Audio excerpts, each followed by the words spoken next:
deployed to Iraq. And I worked in a small sniper team in and around the Diyala province around occupied Iraq. It's still within the Sunni Triangle, but it's one of the few wild areas of Iraq that's still left.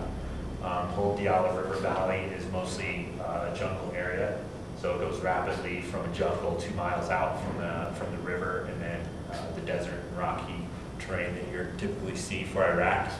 So yeah, most of my time in Iraq, I was sitting roadside watching for people to plant IEDs to blow up military vehicles on the interstate, and sitting in huge fields waiting for Iraqis to drive out there and pick up trucks and launch mortars onto our base.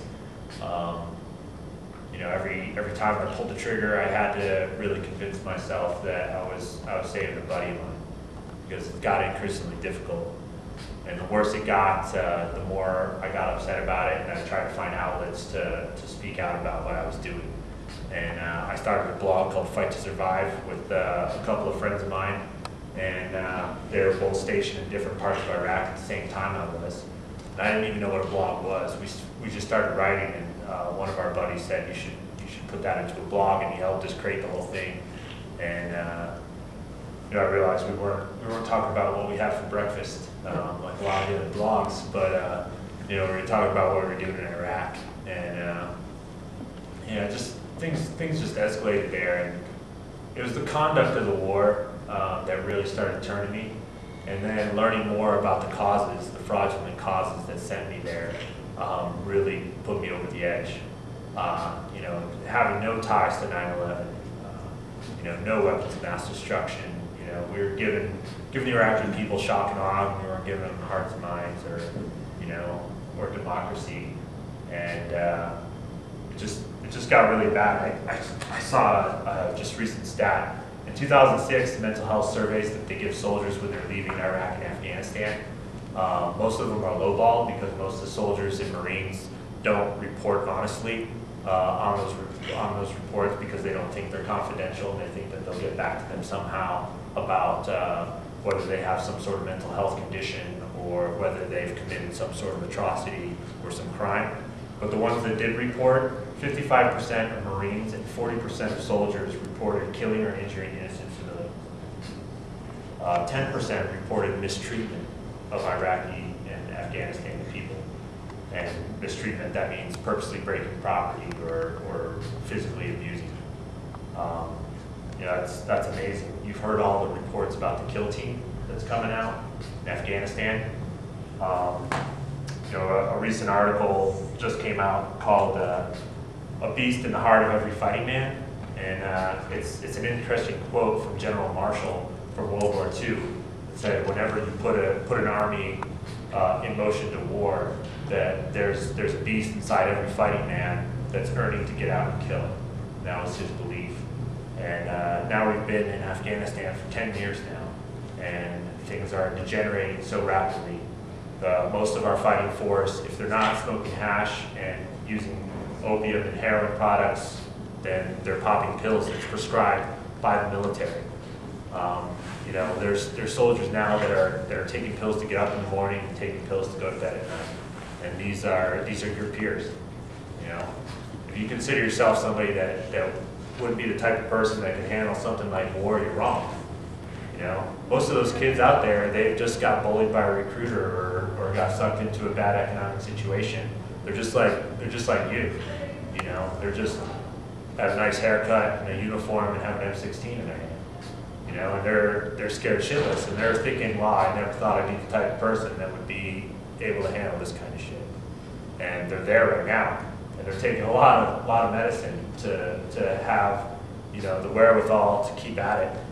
And when I was there, it wasn't that much different. You know, I was in Iraq. I was there pretty early, in 2004, 2005, and you know, most of the guys I went, they didn't want to go on mission. We did search and evade missions where we would actually go out and we'd hide under a bridge, park our Humvees under a bridge, and wait for 8 hours, calling fake sit reps, situation reports back to our base, saying that we were somewhere else driving around, you know, because we knew the more we drove around, the more chances we were going to get hit by an IED or get ambushed. And we didn't want to kill anybody at that point. We didn't want to get killed. All we were trying to do was figure out how to survive 1 year in Iraq. And a lot of that hasn't changed. I was telling the class, I went into basic training for all these reasons, but most of the guys I talked to in there, and I served with guys. There's a lot of gals serving today. 15% of the military are women.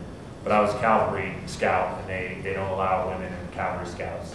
So basic training, I served with men, and in my unit, I served with men. But yeah, most of them, you always ask the same questions, like you're in prison. How long did you sign up for and why? It's like, what'd you get caught for and how long are you in? And, at the beginning, everybody had pretty creative reasons, usually economic reasons. They're from the ghettos of Georgia, didn't know what to do. From LA, from the barrio, wanted to get out of gangs. From a small rust town in Ohio, the factory shut down and the mines closed, or there's no farming jobs in Iowa. And by the end of it, everybody is almost so ashamed that they probably got bullied or convinced to go into the military for some dumb reason, that we all changed our answers. And we were proud to be in the military because we're serving our country. It's the patriotic thing to do, and damn those ragheads. And it was amazing. It's like 2 months of basic training for a cavalry scout, and out we come, and it's not conditioned. It's not like somebody put some sort of contraption on our head, and drilled us and yelled at us until we thought this way. It was where our society was. The red, white, and blue flag was flying, and Johnny comes home from the war and he goes to the VFW and he sits down and gets a nickel beer from Uncle Bob, and they say, hey, you're a fucking hero, Bobby. Bobby's thinking, fuck, I've never been a hero in my life. That sounds pretty goddamn good. Give me that beer and I'll tell you about a war story. And it's not glorified. 18 veterans a day are killing themselves. 18 a day are killing themselves. More veterans are killing themselves than are dying in Iraq and Afghanistan. Do you think they're coming home because they're proud of what they did? What the 3rd Brigade just came back to Fort Carson 2 weeks ago. 6 of them killed themselves already. Right here at Fort Carson. That's not because they're proud. You see them at the bars here down in Tejon getting drunk. They don't want to take shit from you and they don't want to hear it from you. But deep down inside, there's something burning in them, and it's not the beast wanting to get out and kill another person. Mostly it's probably shame and regret and just pissed off, fire and vinegar because they're in this shitty situation and they don't know how to get out. They probably don't like it. So, we need help with Operation Recovery because of exactly what Kelly said. The wars are being subdued. They're being hidden, and they're going to be hidden even more. You can see the writing on the wall. You see how Osama bin Laden got taken out. That's the future of warfare. That's the way we're going to fight wars in the future. Who knows who the Secretary of Defense is? Does anybody know? Secretary Gates right now. Do you know who's it going to be? Secretary Panetta. That's the head of the CIA. The current head of the CIA is moving to be the head of Department of Defense. Guess who's going to replace him? General Petraeus. You ever heard of him? The head of CENTCOM that got moved to Afghanistan after McChrystal fucked up is now moving over to become the head of the intelligence agency. That's the future of warfare. We're not going to see a lot of this combat. It's not going to be on the television. There's not going to be, the Boy Scouts and the Little Leaguers out there getting killed by IEDs. We're not even going to hear about it. We're not going to know how much we're spending on it. We're not going to know how much Lockheed Martin is getting for it, or Boeing, or Northrop Grumman. We're not going to hear about that. It's going to be drones. It's going to be special operations. It's going to be CIA. It's going to be cruise missiles. It's going to be contractors. 50% of our fighting force in Iraq right now are civilian contractors. We're never going to know their names. They're not going to be on a wall. They're not going to walk into a VA medical center in 5 years. They're making good money, and America doesn't want you to know about it.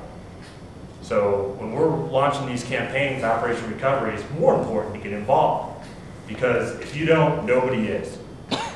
There's a theory I just recently heard. It's called risk transfer. All right? It's being talked about now at West Point. That means the more political risk and risk of our soldiers on the ground, if we could transfer that to the civilian populations of those countries, the less we're going to give a shit about it, and we're just going to support these wars or not do anything, right? So this risk transfer theory is actually being talked about as a warfighting theory, just like counterinsurgency, right? So it's a way, we always talk about, we've learned nothing from the Vietnam War. Well, we've learned a lot. We've learned how to keep these wars secret and perpetuate them, keep all of the American public busy watching American Idol and the Super Bowl, so they don't give a damn about what's going on in our name in another country. So I think the way the war is going, you know, I mean, at this rate, we could have these wars all across the world in our name, and we're not going to know what country they're in. You know, if it wasn't Osama bin Laden being killed, and they didn't want to make a political statement out of it, you wouldn't even hear about it. It could have been in Colombia, it could have been Mexico, it could have been fucking Canada. You know, we just wouldn't know about it. So the more politically engaged we are, and the better plugged in we are to the system, you know, the better organized and cooperative we get. You know, sharing that information, supporting people like Bradley Manning, you know, who risked everything to get the WikiLeaks out. You know, that's what we have to do. We've got to use technology, and we've got to use cooperation with organization to fight, because we're not going to have a voice otherwise. You know, we need help with Operation Recovery right now. We're in this outreach phase because we're gathering information. Basically, I think we have a real shot of changing the way the military does business, really attacking the Secretary of Defense, really going after base commanders and exposing the fact that they're deploying these soldiers when they're injured. And the amount of troops that have suffered from military sexual trauma, have suffered from post-traumatic stress disorder, traumatic brain injury, would cut out almost 50% of the fighting force if they weren't able to deploy. You know, that's a huge blow to the manpower to be able to actually fight this war. Many of these soldiers are just being sent back and back and back and back. So their ability to actually perform relatively fine in an operation environment is probably limited. You know, they're probably not very safe for themselves, for anybody else. The amount of the folks in that kill team have multiple deployments where, you know, more than half of those folks that were committing those atrocities.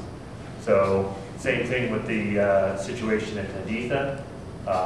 You know, same thing with the Iron Triangle situation, the Iraqi Canal situation. All these situations have troops that have already experienced some sort of trauma or have been impacted by war experience before, are being sent back to the combat zone, and now they're being exposed to more situations where they're going to have the opportunity to experience, you know, or do some sort of atrocity, or, you know, follow up. So, you know, we're going to have to work smarter, not harder. It might not take a lot of people to do it.